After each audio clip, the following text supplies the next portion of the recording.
Okay, so the first thing that we need to recognise is that the examiner is looking for you to have a clear view on interpretation 2.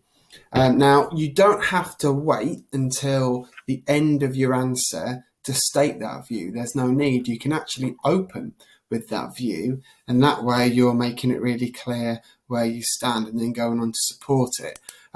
That's possible because you have already planned out your answer. So you know what to include. Those bits of the jigsaw I talked about, or Lego blocks, you can now start to put them together. So you can start off with, and something that I personally favour is that rather than just refer to interpretation 2, you actually refer to the writer of interpretation 2. So we're thinking about individual historians rather than referring to these as sort of like blocks of writing. So I'm going to say the interpretation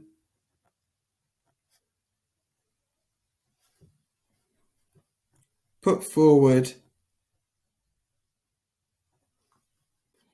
by Alicia Shanks, which is interpretation 2, just for the record, should not be considered. Now, the view that we've come to when analysing these is that, what Alicia Shanks says has some merit, but it doesn't tell the full story. So you could say should not be considered to tell the full story. I like the word comprehensive because that means everything together. So I'm going to use that. I'm not saying it's useless. I'm not saying that there's no value to it. You will never be given an interpretation which has no value. However, you'll also not be given an interpretation that doesn't have some inherent criticism that could be aimed towards it, because no interpretation is completely fully accurate, because that's not the nature of history. So the interpretation put forward by Alicia Shanks should not be considered to be fully comprehensive as a representation of the effectiveness of Nazi policy towards women. Okay, so I set my stall out, which is obviously a good thing. However, that on its own isn't enough because I haven't supported it. I haven't made clear why I have reached that conclusion. But that said, I do think it's best to start off with this as a judgment because it gives you something to refer back to, and it also means that you have a clear focus in what you're doing. Now, a word that I'm extremely fond of using in my writing now, in this kind of analytical writing and evaluative writing, is admittedly. Because admittedly is recognising that alternative views to yours exist, and admittedly is recognising that there is merit to some extent to those views. Okay, and you need to include that.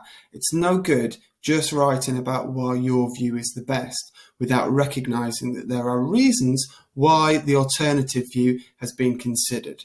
So, admittedly, there is merit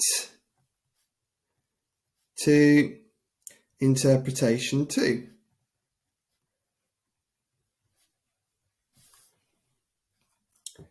Alicia Shanks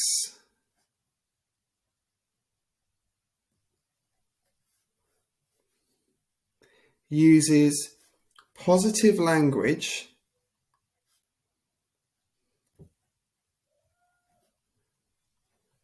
such as success and successful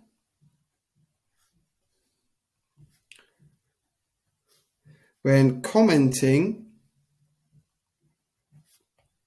on the consequences of the Nazi policies.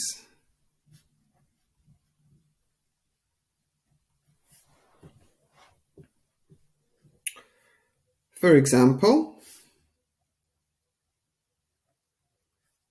Shanks notes. Now, I've already picked out some of the language. It's really important to pick out the language in your answer because that's showing that you're going beyond just a list of facts. You're recognising how the interpretation is communicated. That's a skill which will move you up towards the top level because you're realising it's not just about what evidence each historian or commenter is saying. You're recognising that how they deploy that information is important. But equally, of course, you need to pick out some of the evidence that they use to substantiate their point, to support what they are saying. Okay, you don't have to copy it word for word, but you need to show that you recognise that what they are talking about has been selected to make their argument stronger. So, for example, Shanks notes a reduction in married women employed in the workforce, which obviously she does, as well as recognising the increase in birth rate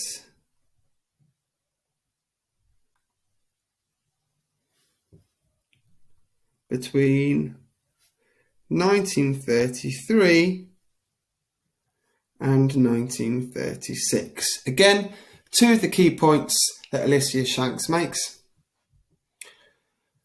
Also, we can go further, and there's nothing wrong with including plenty of good stuff about the opposing view. It shows that you are not seeking just to promote one idea, which is yours, and dismissing counter-arguments. Far better to take those counter-arguments head on. In addition,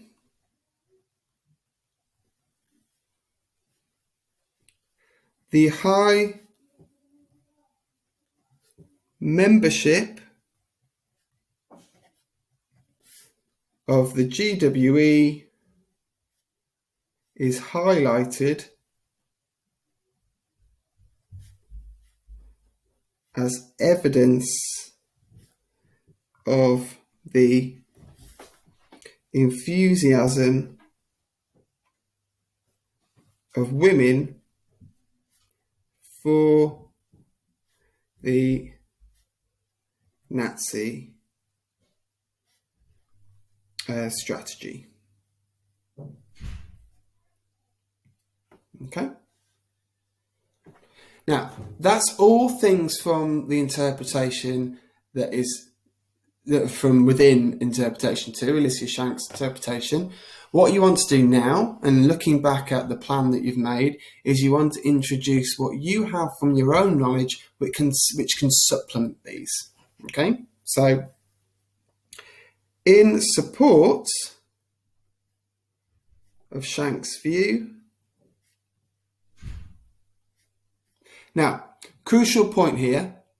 Now I am just going to introduce some of those points that I have identified from my own knowledge to support it, but there really is no need, and it's a habit that, speaking as somebody who teaches A-level as well, I get frustrated at having to coach out of my students using this phrase, from my own knowledge. And don't bother with it, it's fine. If it's not stuff that's in that interpretation, then it's obvious that it's from your own knowledge. Okay, so you don't need to state that in that manner. Okay, so in support of Shanks' view,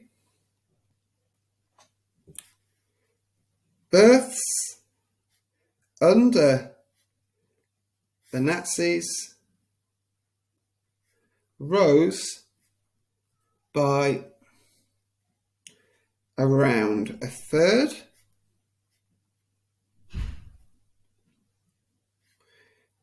with an increasing number of these babies surviving into childhood. Okay, that's the point that we picked out in the plan about infant mortality rates increasing. Okay. Furthermore, the substantial reduction in women teachers and civil servants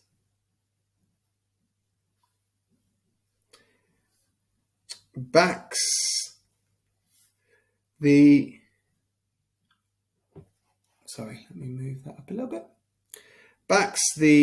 judgment that reducing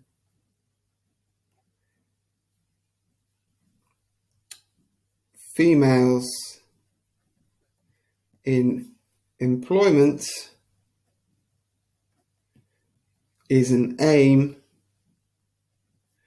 that has been fulfilled to an extent.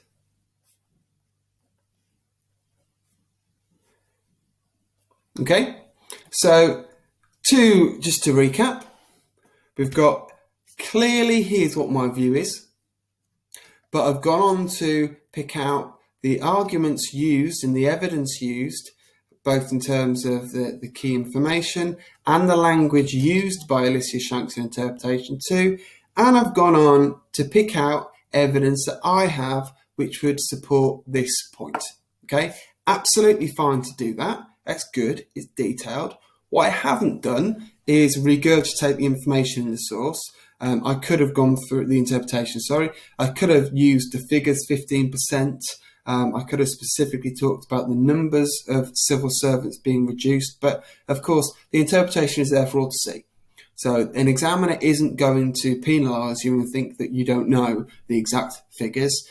What an examiner will see is that you have recognised which aspects of your own knowledge can be used to support the points made by Alicia Shanks. Okay, if you really want to push it, then of course you can state 15% reduction of female teachers and 19,000 civil servants. It's totally up to you, but the important thing is that you recognise that you are putting evidence that can support the point of view, even though it's a point of view that you yourself overall are not recognising as a fully comprehensive judgment on the Nazi policy. So what you need to do next, of course, is you need to pick this apart. You need to introduce why you are challenging interpretation 2, on what basis you're challenging it, and in order to do that, and certainly according to the mark scheme, you have to engage with interpretation 1. If you go ahead and using your own contextual knowledge to challenge Alicia Shanks' view, even if you write articulately and effectively, unless you refer to interpretation 1, you can't access that top level. It is what it is. You could argue all day about whether that's fair or not, but we have to play the game. And in that respect, you need to make sure that both interpretations are explicitly referred to. Okay, so now we go into explaining why we disagree. So you want to use a connective which disagrees. So you could say, however, on the other hand, I'm going to go with in contrast, but that's, you choose what you would want to. So in contrast to the view of Shanks, and remember, the first point you need to do is make it clear what John Child, so what interpretation 1, is believing about this situation in terms of the effectiveness of Nazi policies towards women. So in contrast to the view of Shanks, John Child, again, I'm not saying interpretation 1, I'm going straight to the source. John Child argues that the reversal of policies after the initial success of the Nazi strategy undermined the aims of Hitler.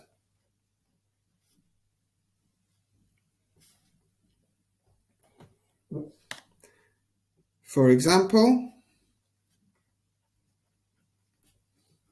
married workers were encouraged, married women.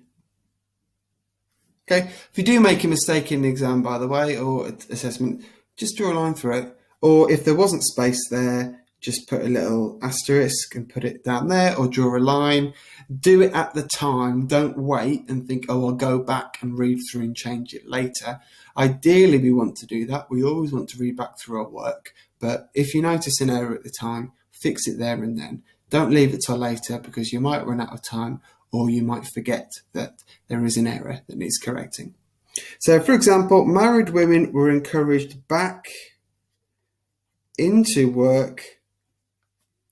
And again, good opportunity to show your contextual knowledge of why this was the case, due to the competing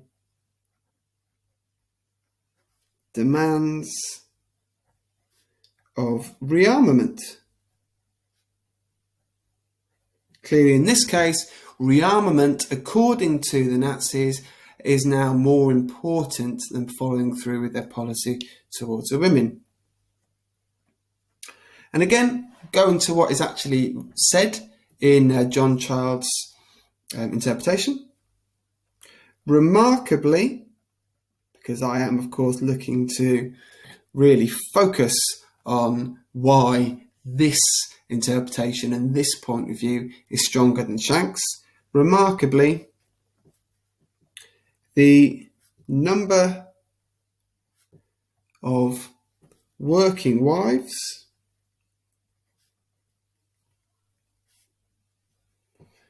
significantly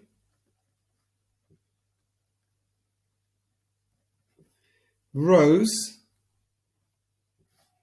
between 1933 and 1939. Now, given that there is a drop in the number of working wives, that really underlines just what a substantial increase there is from 1936 onwards. Child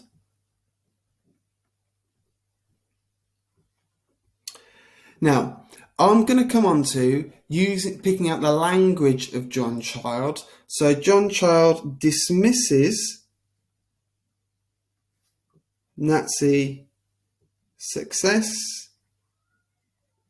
So those points that were raised by Shanks, dismisses Nazi success as minor and temporary. Okay.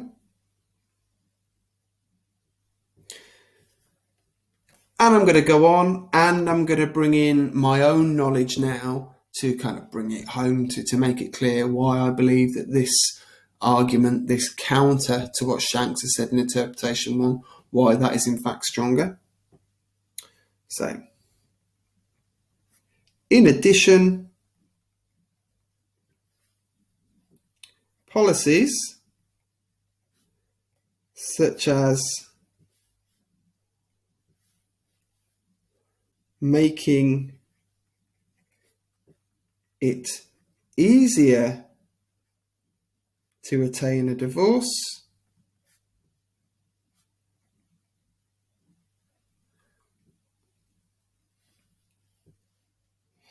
and this one always sticks in the mind of students. The Lebensborn program, the idea of SS soldiers being encouraged to reproduce with unmarried women and encouraging unmarried women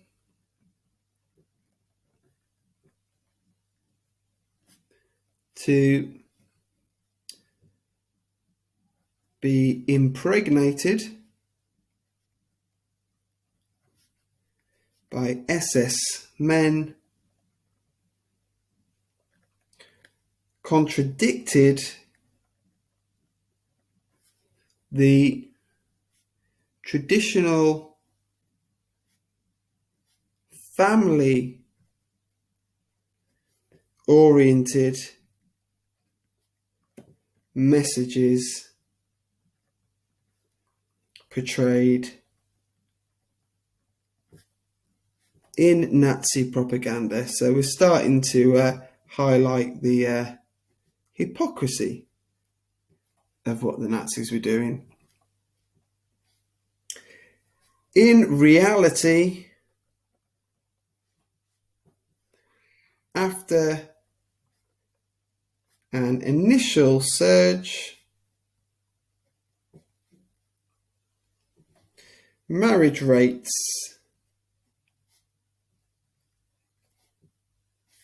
leveled off,